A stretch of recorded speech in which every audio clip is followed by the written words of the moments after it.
Gods be damned. With that parasite in his brain, Father could wreak untold havoc in the Absolute's name. Should Baldur's Gate fall to the Absolute, every one of the coast cities will be ripe for the plucking. We're not just fighting for our cure, we're fighting for my father. We're fighting for the Gate. We're fighting for all of Faerun.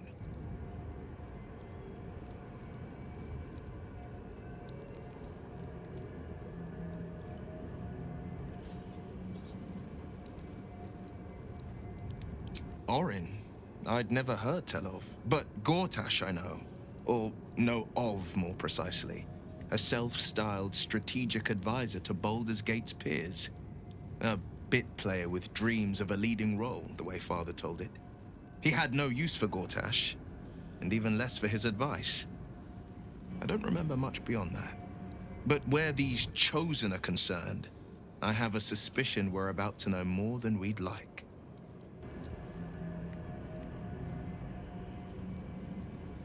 Worm's Rock Fortress. All travelers to Baldur's Gate flow through it. It serves as headquarters for the Flaming Fist, and their commander, my father. The Absolute's army's on the march.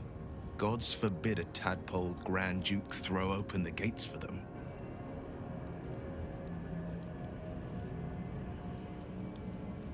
Yes, but first a question.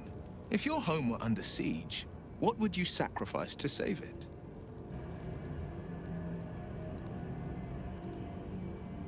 As would I, and more. I was 17. Father, older Ravengard, had just been named a Grand Duke, and was called away to Elturel to help settle a dispute. That's when the Cult of the Dragon made its move.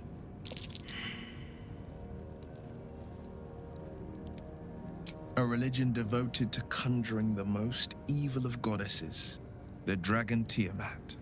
A 10-day after Father left, I heard a whisper as I slept. Duskhawk Hill, the Queen of Chaos awakens. Go alone.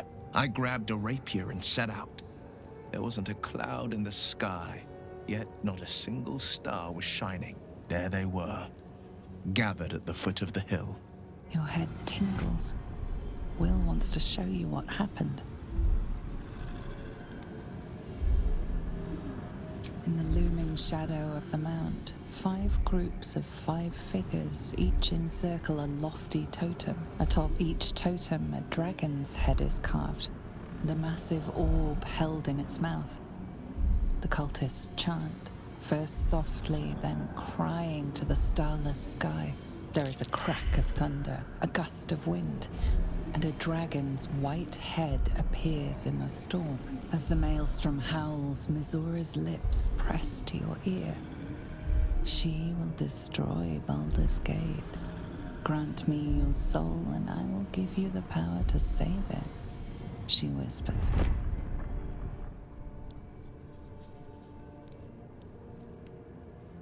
She read the terms while 2 devils stood witness, and I said yes.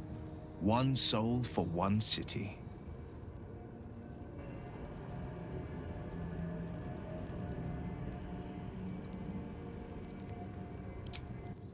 She didn't. She came on order of her mistress, Zariel. Tiamat made a play for power. Zariel had other plans. That was the most Mizora's ever said. All that mattered was that she got her prize. Another pet added to her warlock menagerie.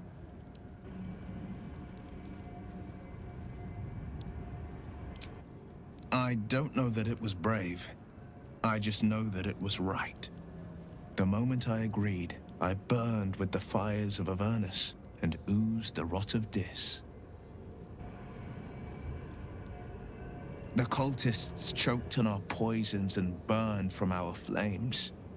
When we were done, all that remained were 5 grayed orbs atop a pile of ash. My soul was bound, and my lips were sealed.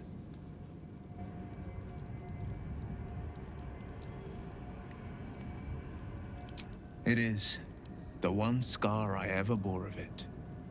You were right, of course. The new eye is a sending stone, courtesy of Mizora. She uses it to track my location and call from a distance. I could flee to the spine of the world or the depths of the lower dark and still never shake her. He returned to an unsuspecting city and a wayward son with a smirking devil at his side. I tried to tell him the truth, but my mouth couldn't form the words. I'd led him to the battlefield, but Mizora had swept it clean. I showed him my stone eye, but he only turned away. After, he said only one word: go. So I did.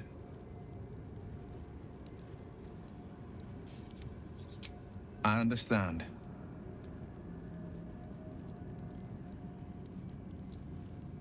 No, never. He did the only thing he could. In his eyes, I invited a devil into our midst. I was a fool at best, a traitor at worst. And Grand Duke Ravengard suffers neither.